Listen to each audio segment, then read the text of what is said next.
My name is Raymond Aqua. Tonight, one of the oldest, perhaps most prominent lawyers in the Republic of Ghana would actually help us weave our way around perhaps the biggest problem on the legal front.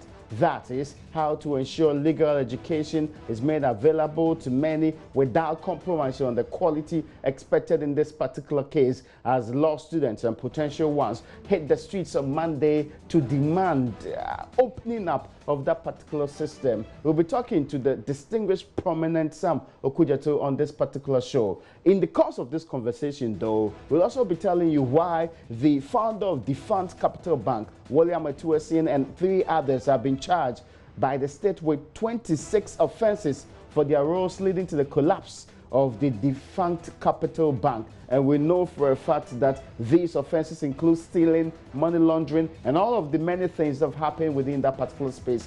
UPfront is going up straight on this particular matter after this break.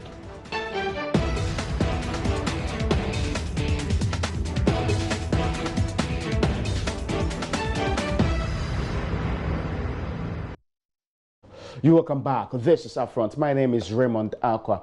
On UPfront today, the distinguished Sam Okujato will help us appreciate and perhaps have a very better appreciation of the current problems facing legal education in the country. More importantly, the problems to do with entry and exit and the legal reforms required when it comes to education and the training of lawyers. That is the first plank of our conversation. But before then, there is one big news already happening, as was demanded by many who felt that the people who are responsible for the collapse of these banks ought to be dealt with. Government has already actually issued a writ demanding that the founder of the Defunct Capital Bank, William Atuesian, and 3 others have been charged by the state with 26 offenses for their roles leading to the collapse of the bank in 2017. You do recall the Reverend Fitzgerald Odonko, who's a former CEO of the bank, Dr. Tete Nete, owner of MC Management Services Limited, and Kate Quote Papafiu, CEO of Railroy Cables Limited. They've all been cited in the charge sheet presented in a court in Accra today. Now, the charges include conspiracy to steal, which cites Mr. Atuesian and Tete Nete as acting together between October and November 2015 in Accra to steal 100 million Ghana cedis belonging to Capital Bank. We also know that there is also the charge of abetment, which cited Mr. Odonko, who is assisting Mr. Atuesian and Mr. Nete to dishonestly appropriate Capital Bank's 100 million between the same timeline. The 4 were also cited for money laundering between the same time period of October and November 2015 in Accra, as they converted 100 million knowing it was proceeds of crime. This is what is being filed in court today. The questions that are required to be asked will be asked on this show. Let me introduce my guest. Distinguished, you're welcome. Thank you. It's been a long time. You've not been around, have you been? No, I've been traveling all around. That's why. Oh, I see. The Council of State just gives you opportunity to travel around. Oh, no, nothing to do with Council of State. Oh, okay. Private matters. I see. That's interesting to know. Yes. Now, let's start with what's currently happening in courts. We know that this was a demand of many. I mean, even the media had made a request that we can't watch you say people collapse banks, and yet you are there in court with them only on civil matters. The filing of the criminal case against these 4, is it a step in the right direction? Well, one is not expected to, of course, make comments on a matter which is sub judice. But I think the important issue here is it's a national problem, in the sense that we saw the proliferation of banks that has sprung up in the country, and people were worrying. In fact, some of us were worried. Every time we see a new bank, a new, what do you call it, macro credit bank, a new branch here and there, and then you begin to wonder what's going on. And so we were very surprised when the Bank of Ghana announced that indeed many of the banks have been closed down. And then, of course, we saw that the depositors were, as usual, running to the government for their money. Now, it was as if the money was given to the government. Okay. Yes, please continue. I have a little cold. Yes, please continue. Yeah. So it was important that the public sphere should be allayed by something happened, because something criminal had happened, which has caused the collapse. Then it just makes sense that legal steps should be taken, at least to retrieve the monies which belongs to the depositors, which, in fact, I would not even say merely the depositors. The government had to cough out. Yeah. In my opinion, I was given some other 3 billion or something like that of government money, had to be taken to be able to satisfy all what had happened. So the money has to be retrieved. And I think that this action, I think, is in the right direction. Perhaps my prayer is that it should happen to the other banks as well, which were all shut down.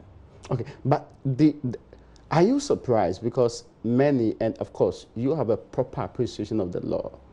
Many were expecting that more than this particular number. When it came to the civil case, we had 16 people, directors and other people, being cited for court on the matter. But it looks like when it actually arrived at the level of the criminal case, we have it whittled down to just 4. Yes, that also can be strategic. Okay. Because normally you don't want to go to court and lose your case.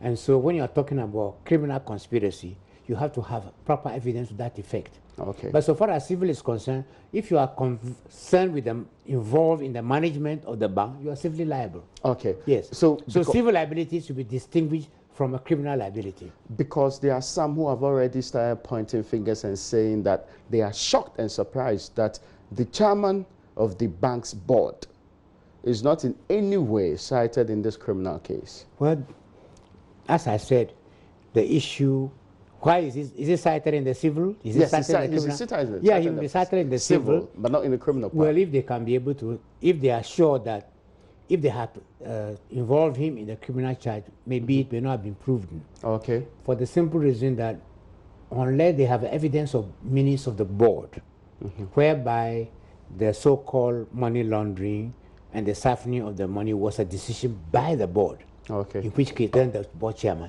definitely would have been involved. Now, because this is a big man, I mean, Reverend Mensah Otabil is a big name, so some were fearing that governments are afraid of big pastors like that. No, why should government be afraid of big pastors? Because they hold a lot of influence. Yeah, well, but let's put it this way. A crime is a crime. And I don't think that there is any exception to any particular individual. But as I said, if it can be established that indeed the board took the decision, okay, and that he was, well, as chairman of court, it would be difficult for him to deny that he was not involved in a board decision, because that's why you are chairman for, then that would have been a different issue altogether. Okay. But as I said, maybe those who are doing the prosecution know what they are doing.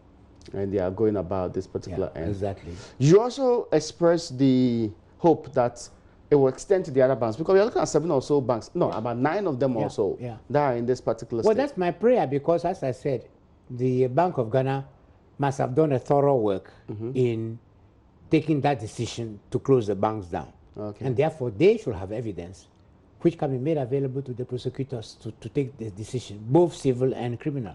To my lay mind, would it not be more difficult pursuing a civil case against people and seeking to retrieve money from them, and on the other hand, pursuing a criminal case against some of the same people? Well, the standard of proof in the criminal is much higher than in civil. So one must take that into consideration, in the sense that in the civil matter, what they might even like to do now would be to take steps to attach their assets that to prevent them from dissipating them. I see. Otherwise, you can drag this civil matter on until you find out that there is no money left anywhere for you to attach.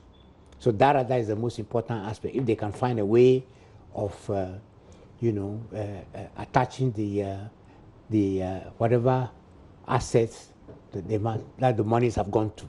And the much touted principle of double jeopardy does not apply here. Oh, right? no, at all. It doesn't at all. At all. That's pursuing a civil case against me. You can still pursue. You are not stopped from pursuing a criminal case because against unfortunately me. Our criminal jurisprudence does not help very much, because you find out that people have gone to court, they've been convicted, and then there is no order by the court to retrieve the funds, because our criminal jurisprudence doesn't help in that regard. In some other jurisdictions, it does happen, whereby the court, in convicting the person, can ask for a refund of the money and then maybe even order attachment, but we don't have it in our system. That's why you need the civil case always to retrieve.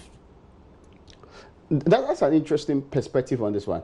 Generally, there's also the complaint about all of this will never get the jobs for the people who lost their jobs in all of this. Oh, yeah, that one, there was no way they can get their jobs back. That's true.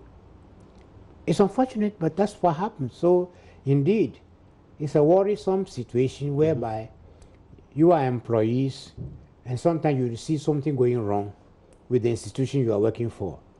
And you keep your eyes closed or your mouth shut and you say nothing about it, forgetting that if the thing collapses, you also lose your daily bread. I see. And so you can see why what is happening in America right now about Trump and the whistleblower.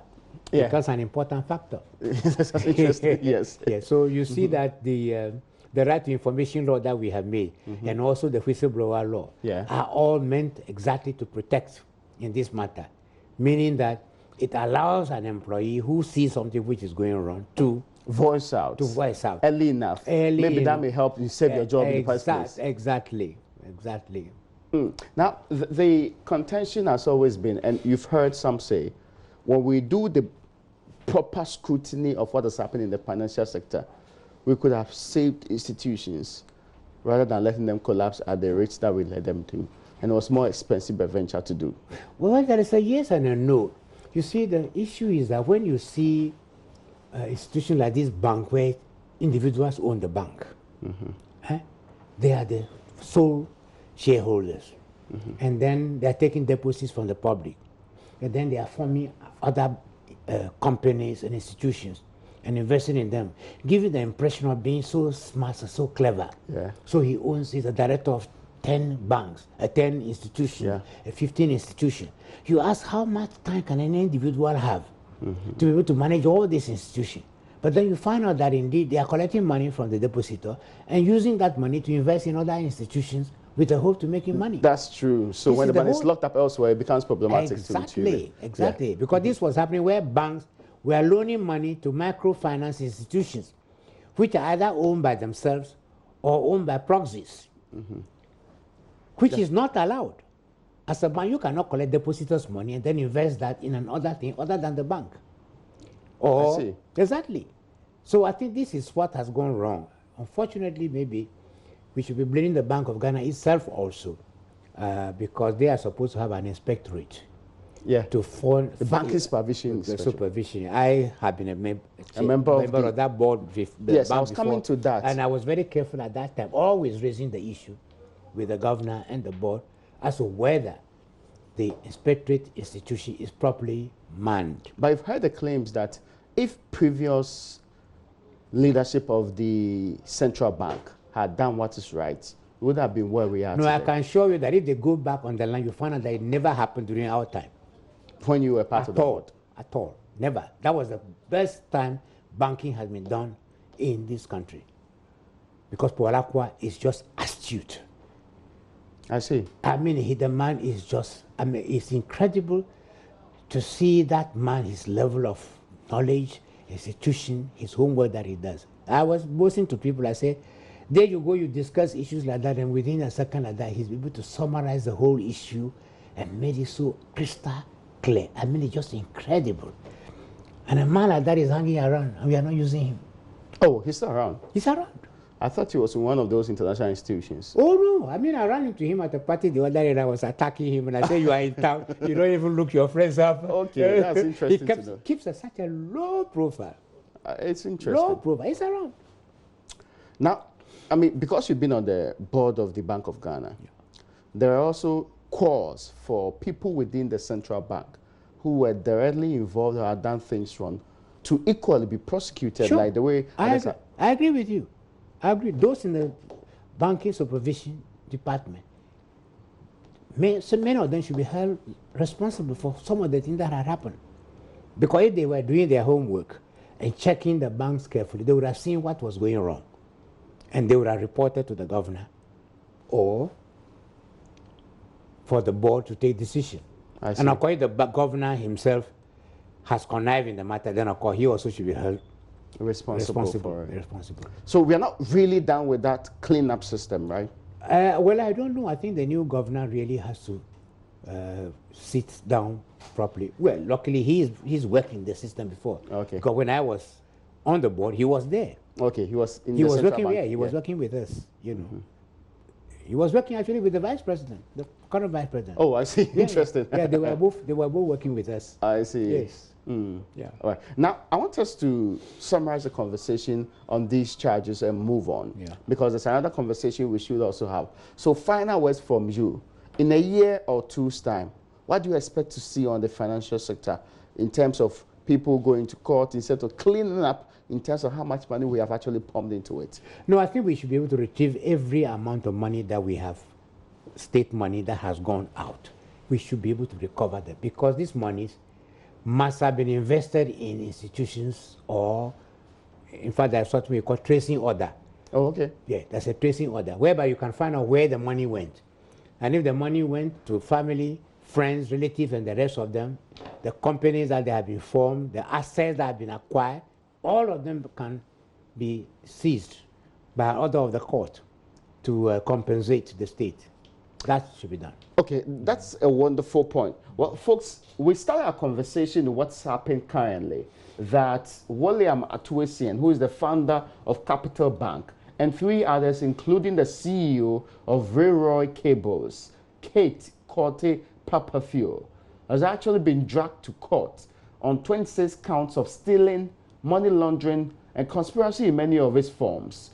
That's why we've been discussing with a man who is not only being a member of the board of the Bank of Ghana in times past, he's currently also a member of the Council of State.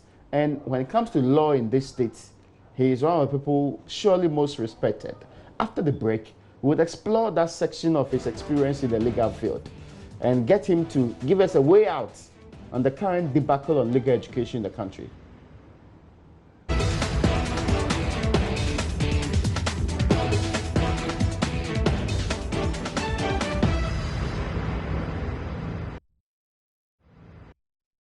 You're welcome back. This is Upfront. My guest today is that distinguished lawyer and member of Council of State, Sam Okuyato. People don't know that you're also called Raymond. No, it's my brother who is called Raymond, not me. Oh, but you... It's my older brother. I thought you... No, it's not me. Okay, but now, legal education in this state is currently becoming a very hot issue. On Monday, there was this demonstration by students. This was because 128 out of 1,820 people who wanted to go to the Ghana School of Law could only get in. That's around just 7% of that particular percentage, 1,820. Does it shock you? Well, it shocks me, but sometimes I'm also not too much surprised. Really? Yeah. But something must be wrong somewhere. Well, of course, I'm sure that a lot of things are wrong. Really? I am very sure that a lot of things are wrong. Where did we go wrong? Well, you see, all of a sudden what we saw was the springing up of so many universities in this country and so many private universities that have sprung up within the last few years. And each of them is offering a law course. And the question I was asking at that time was that, who is responsible for accrediting those institutions? Then I discovered there is a National Accreditation Board. And I said, no, the legal education is supposed to be controlled by the General Legal Council. They are the one to certify whether an institution is qualified or not to be able to teach law. It's not the accreditation board. And so we got ourselves mixed up in the process. Now, I can tell you that everywhere in the world that I'm aware of, law education, it is strictly controlled. It's almost like medicine. You find out that nobody can just get up and go and open a medical school. Okay, that's true. Why? Because when you train the doctor, you must be assured that that person is not going to go and give people medicines that will kill them. or purport to operate upon them when he did not have the requisite training to be able to do that. And so this is what the law becomes very important, that it must be properly organized and controlled. But as I said, so many institutions sprang up, and all of them are opening law schools. I don't even know the number now, the number of the private law schools that have sprung up. Okay. But I was looking at England and discovered that that country that has more than twice our population has only 24 law schools. Yes, that means there are so many universities in England which are not running law programs. Indeed, one of the most important institutions is called Imperial College in London. They do not have a law course. Why? Well, the question is that there is the desire for what you call a specialization, should I like to put it that way. Institution that has specialized in the teaching of the subject. Because you see, in America, for example, you find out for you to be accredited to teach in a law school, you must be one of the most outstanding students in your law class. I see. And then you must have gained sufficient experience and research before you can be qualified to teach in a law school. So this is the tragedy that we had, that this law school all sprang up. And but are you saying that they are not having qualified people to teach well, them? that's my feeling. I may be wrong. But the accreditation, but give them accreditation. No, that's what I'm saying, that whoever gave them the accreditation does not even understand. They think that it is just like any other course. It is not. It's a professional program. The law is a strict discipline. It's such a strict discipline that I have taught students for 22 years. And I always tell them in the classroom that you know something, you and the surgeon have the same responsibility. Because the surgeon will say, I can operate on you. I can put you to death and bring you back to life. Okay. That is the claim, the surgeon. That's why you will allow him to operate upon you. That's true. Now, you, the lawyer, someone comes to you with a problem. Now, he doesn't know the solution. Otherwise, he shouldn't have come to you. He comes to you with he just converses with you. And you are supposed to analyze those things to find out what legal principle can be applicable for you to then to decide what you can help them. Then I said, do you know something? A family has left property. And here is the head of family. This property has gone through the family for generations. And here is the head of family who is now the owner, in the responsibility for the property that belongs to the family. And then someone takes him to court. And so what does he do? He comes to you as a lawyer. And then you go, you mess it up. That's problematic. What happens now to this head of family? He goes to commit suicide. Oh, okay. Because he's been disgraced. He has assured the family that we have no problem. I've got a good lawyer, going to like that. So the question I ask you, who do you think has killed the man? I said, it's you, the lawyer, who has killed him. So law is not a discipline for us to play with. I can tell you, I go to Nsawam, and I see a lot of people who are hanging there, being convicted, sometimes for crime they have not committed at all. Because sometimes they have bad lawyers who handle their matters, who don't understand. They think that they are there to go and make money. They see they are paid. And I said, no, you don't understand. You are God's instrument, vessel for justice. It's not the money. It's not the money.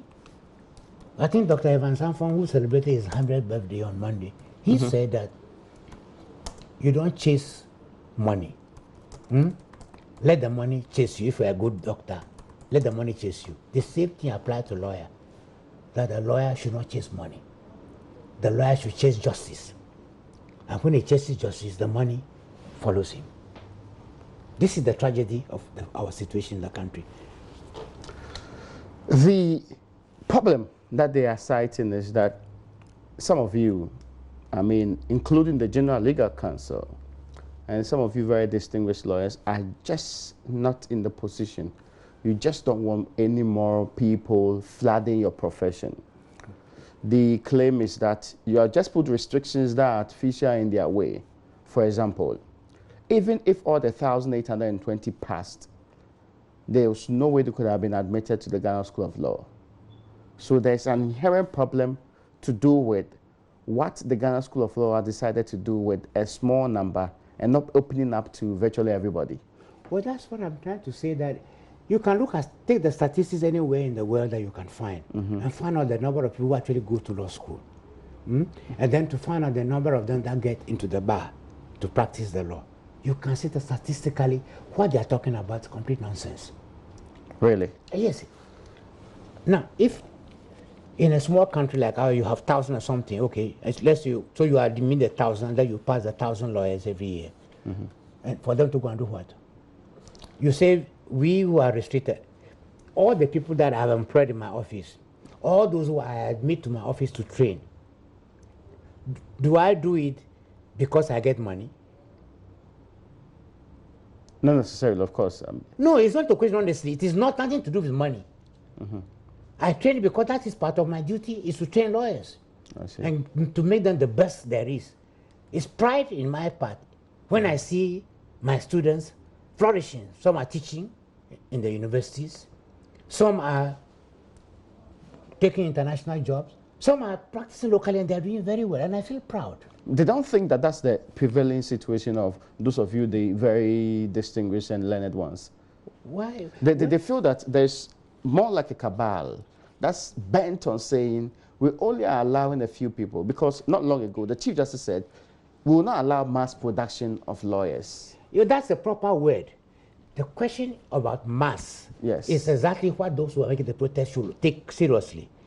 The issue is not that we should open law school, because I sometimes have a feeling that some of these private institutions that has been sprung up, that they are the one agitating this issue. Really? That is not the question of the student, that they are the ones. I think that is a private institution that needs a proper audit. And maybe what government and General Legal Counsel ought to do was to be able to find a proper audit system, to audit the system and find out whether these institutions are actually qualified to be able to produce lawyers. What has always been the way of legal education in this country? Well, legal education in this country started by the Faculty of Law being opened in Legon. Yes. And because at that time they did not even have the law school, what they did was to have professional trainers doing the same professional training at Legon. Then, of course, they opened the law school at Makola, whereby the students, after graduation from Legon, come for the professional program. Okay. This is how the profession actually blossomed.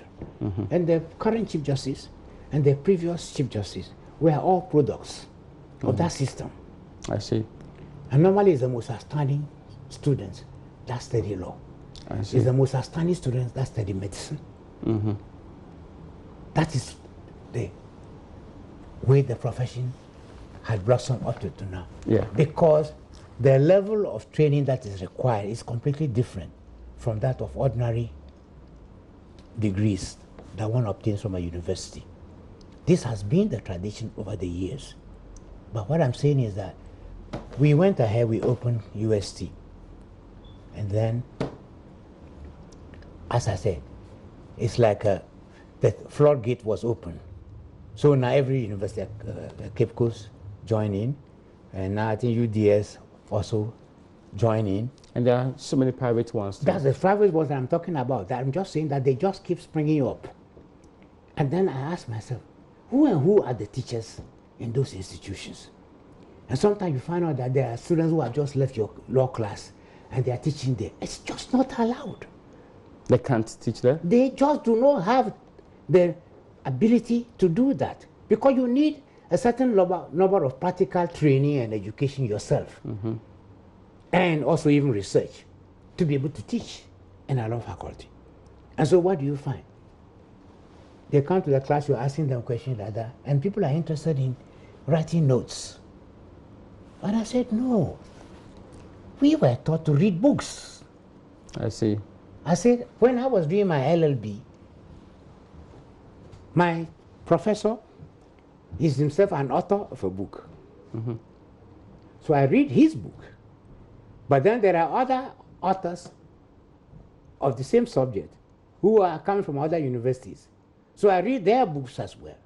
So I critique my professor, having the cumulative knowledge I have of matter like that. And of course my professor gives me a good mark. Not because I agree with him, but because I have shown intellect. You have read more. Exactly, that is what the whole thing is about. And so when students don't even learn to read books, but all what they're interested in is that the circle-style lecture notes, sometimes of a teacher who has studied some 10, 15 years back. The law is dynamic, it's changing continuously. So the note you are reading is no longer represent the legal situation at the moment. I see. So this is the whole danger. That's why I'm saying that we require proper audit. So, I mean, to all intents and purposes, I don't see how the students can be blamed. Well, I don't know what you're talking about. I'm not blaming any student. No, I'm saying that I don't see how it can be the fault of anybody. I am not blaming any student. I am making a general proposition. But the thing is, you know that there are certain things which are wrong in the system. That is what we should address our minds to correct. It looks like not being addressed. No, I think we should address. Don't say it's not being addressed. I have no idea. I am suggesting that this is what is required. That you need a proper audit system. Because I don't think that the General Legal Council is supervising the universities which are doing the teaching. Their remit starts at the School of Law. They are waiting at their end, at the end. But let's correct the problem from the beginning. Because I don't think it is fair to allow a person to go to a university to go and take a law course, which would not qualify him for what he wants to do eventually. Of course, I must draw a distinction to appreciate that it is not every law graduate who is supposed to be a lawyer. Really? Here there is that mentality. Really? I mean, I went to university with a lot of classmates. Many of them, they take the law degree and they go into business, they go to do politics, they don't qualify as lawyers. You don't go for professional legal training? No. I mean, because the person doesn't want to practice law, what is the purpose in him going to qualify? But it's not the end expected of any person who enters a law school. No, it is not. That's what I'm trying to tell you. I'm trying to make quite clear that it is a complete misunderstanding. Because I have seen people say they want to wear the wig and gown. And I tell them, I say, you, from your demeanor, you will be a failure at the bar. So don't even attempt it. Really? Yes. Don't attempt it. But is that made clear to people who are studying law today? I don't know. At least I do it to my own students. But even that is already at the end, tail end, because they are now in the professional program. And I'm still advising them at that stage to say that take a job in a corporate institution rather than to say you are going to the bar. Because I don't believe you can be able to make it. Because you don't have the temperament. You see also something. But who weeds out this grouping right from the beginning? Well, that's what I'm coming to say that in America, in other places like that, you can find out that there are critical interviews which weed out the people who are to enter. Because if you have a criminal mind, you are disqualified. You are automatically disqualified because the integrity is a must for the profession. I mean, it's not as if the people who are currently practicing all have integrity. No, of course, I agree. Yeah. I mean, after all. Because I even see on the website of the General Legal Council, people have been disbarred all the time. I am a member of that particular committee.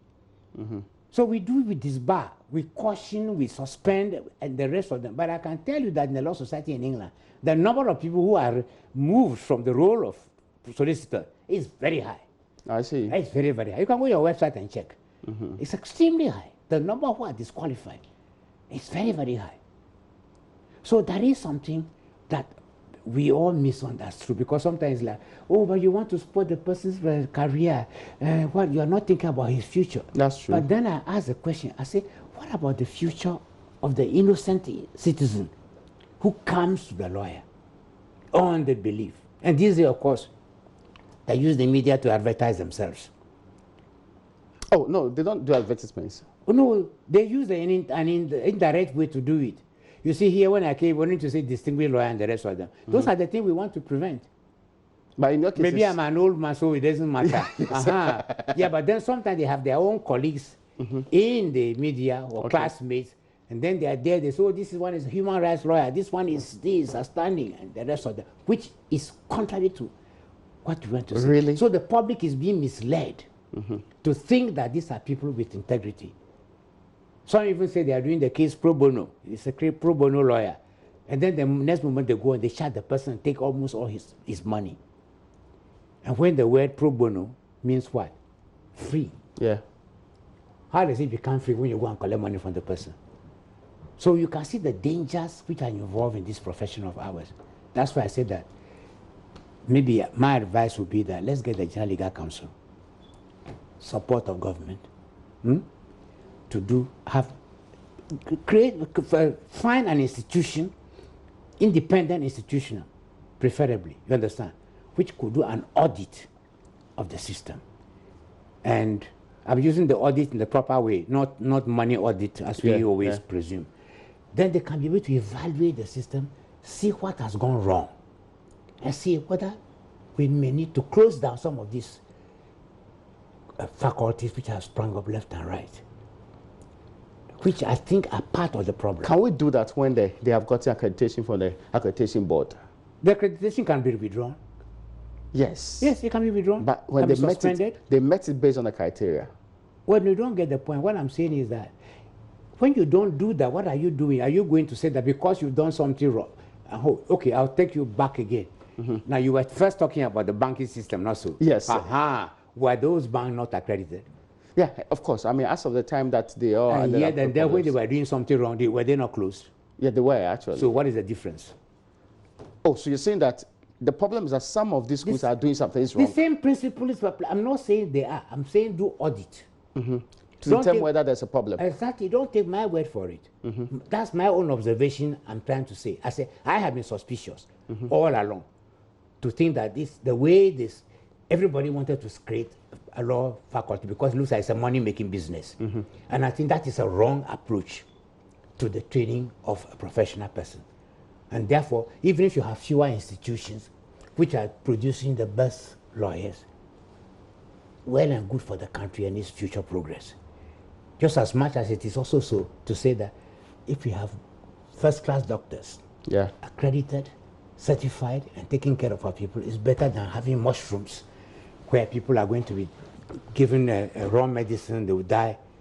It is instructive you use medical practice and the medical training as an example. Yeah. What happens in medical training is that the University of Ghana has its own institution that can finally pass doctors.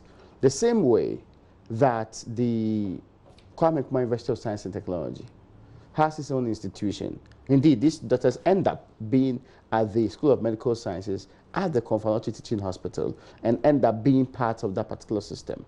And they get finally trained out.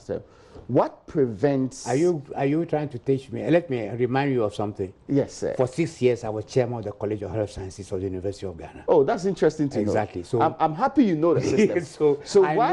I know what transpires. Yeah. You are getting the picture. But I'm just trying to tell you that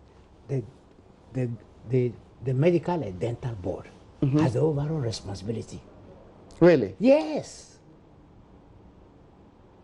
The ultimate responsibility is the medical and dental board. The medical board. So why don't they implement a similar system where Legon finally trains and passes our law students with the supervision of the medical and dental board? So there is no Makola or Ghana School of Law for people to go to. No, you are not still sitting, you are still missing the point because you are forgetting something. The training of doctors takes several stages. Yeah. There is a purely academic. Yes. There is also the clinical part. So there are two different things altogether. In the law, in England, for example, solicitors and even the bar, there is academic aspect, but there is also the professional aspect. And only certain institutions are certified to do the professional aspect. Here, those who are making the outcry, they are saying that we should allow the academic institution also to be doing the professional aspect. That is their claim. Not, but they are not qualified to do it. They don't even have the people with the know-how to do the kind of thing. So they do not. Because, for example, if you see the kind of faculty that Legon has, the likes of C.E.K. Kumado, the likes of Kofi Kwashiga, these are people who have extraordinary competence in the law. Extraordinary competence in academics, yes. Not in professions. Really? I'm telling you. And you see there's a difference. Oh, a big difference. But they're lawyers. They No, are certified lawyers. No, please, don't forget that you're using the word lawyer, that doesn't help the situation. Okay. They all went through the legal training system. That's true. But you will find out that, I can tell you, I was at my last born's graduation ceremony when he got his JD degree after getting PhD in chemistry.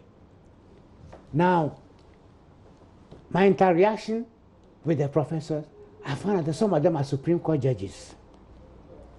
I see. Who are teaching in the law school. They are doing practical programs being taught by people who are in practice. And so when you don't understand it, you can just lump the whole thing together and assume that it's something like a person going to university to go and get a BA. So it does not matter. Once he's passed, that is okay. But it is not the case. I'll tell you, I was looking at statistics here to show that in California, for example, where? California, in February 2017, only 35% passed. Really? Yeah. That's a low number. Well, yeah. But our own is extremely low. I agree. In fact, I was with the director of the law school from Zambia. Theirs is even worse than ours. Really? Yes. And they were attacking her and she stood her ground. It happened in Kenya. They also stood their ground. So it's not peculiar to us. You've heard the response and the massive pressure on the General Legal Council and the Chief Justice, more importantly, to do something.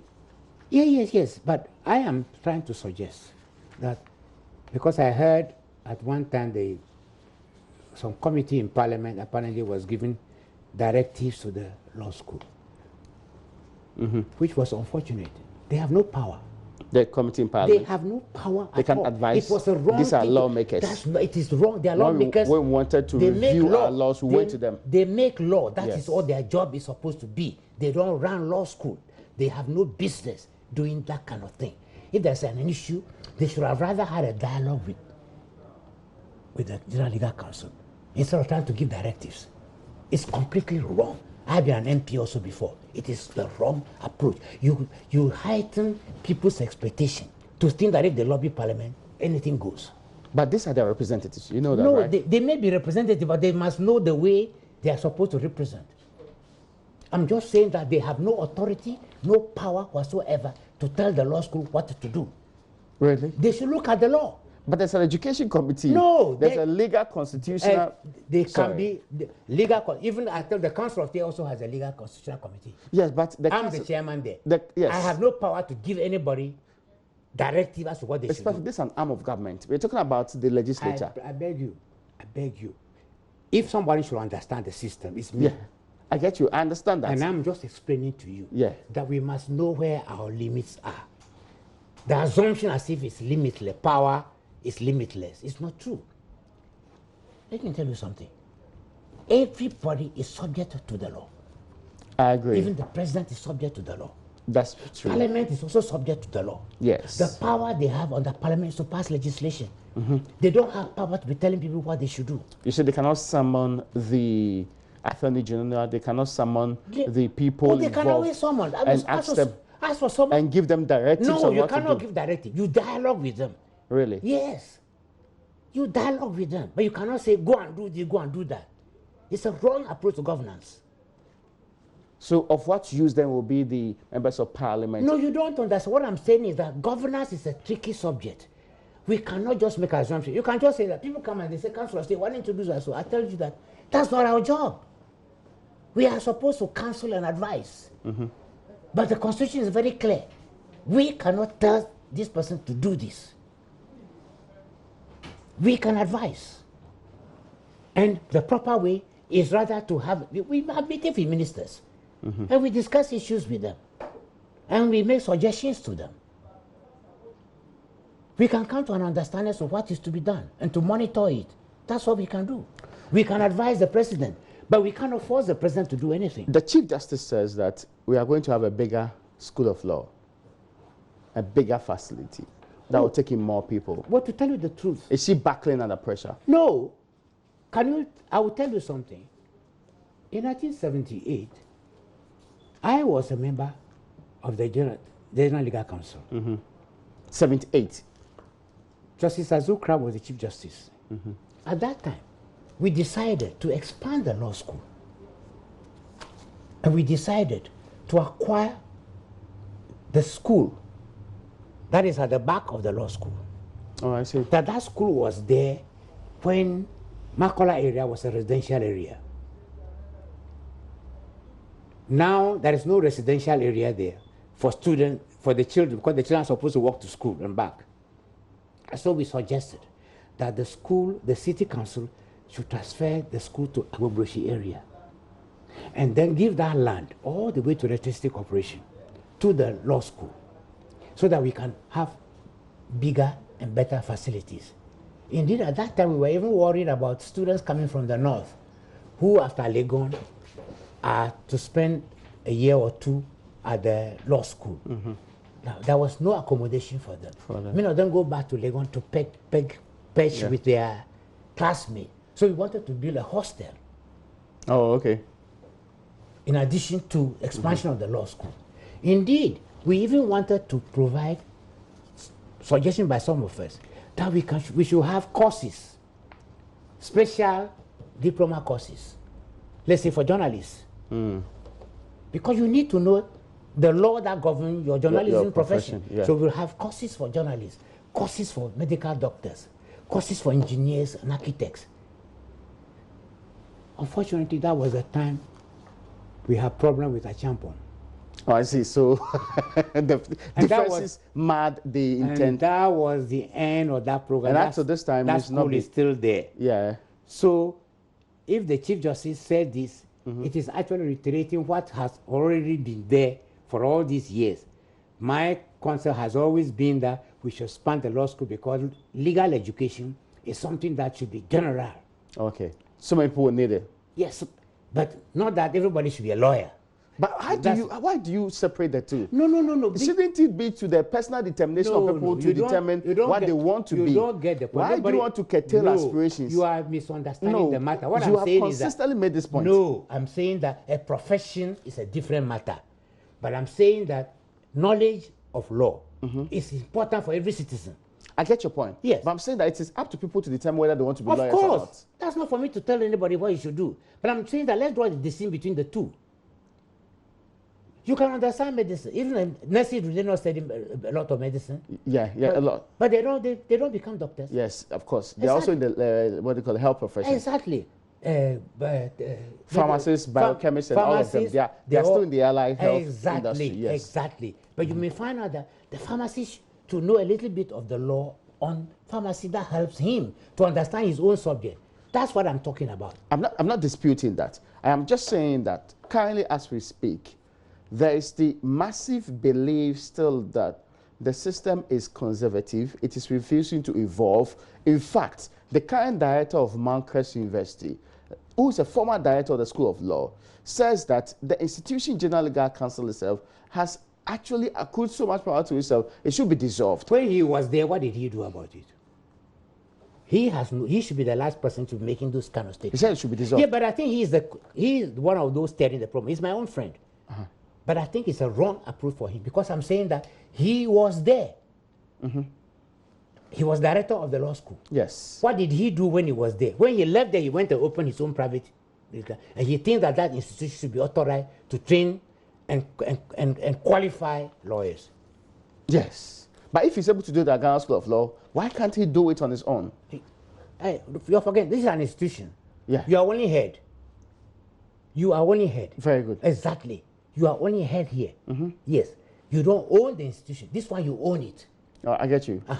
And when you see some of the scandals which are coming out now about marks and the rest of them, I can tell you something. The sex for grades. I'm telling you, well, that's only for women. Yeah. Nobody has come to tell us anything about men. No, yeah, of course. But I can tell you, I was on university council when a student was given marks for examination he never took. And it turns out that his father was the vice chancellor. Oh, actually, I remember that particular incident. Professor Asenso's time. I was on the university council at the time. I was on the university council at the time. And being an elder statesman, we were asked to go and try to resolve the matter by trying to advise him to resign instead of allowing himself to be dismissed. But this was University of Ghana. Yes. It means that all schools are vulnerable to some of these things. Exactly. Unless you put machinery in place to prevent it, you have that danger. And then when you try to qualify people, let's say somebody goes there, say he studied economics, so he's got first-class degree. You are enamored by that paper, right? And so you go and give him a job. And then he goes and he messes up your whole institution because he has no understanding of the subject. Why does that speak well of the institution? So these are the dangers that we all must be on our guard against. And sometimes, you know, just to tell my friend Kokwa Sasari, is to say that we all need a protection against fence against ourselves.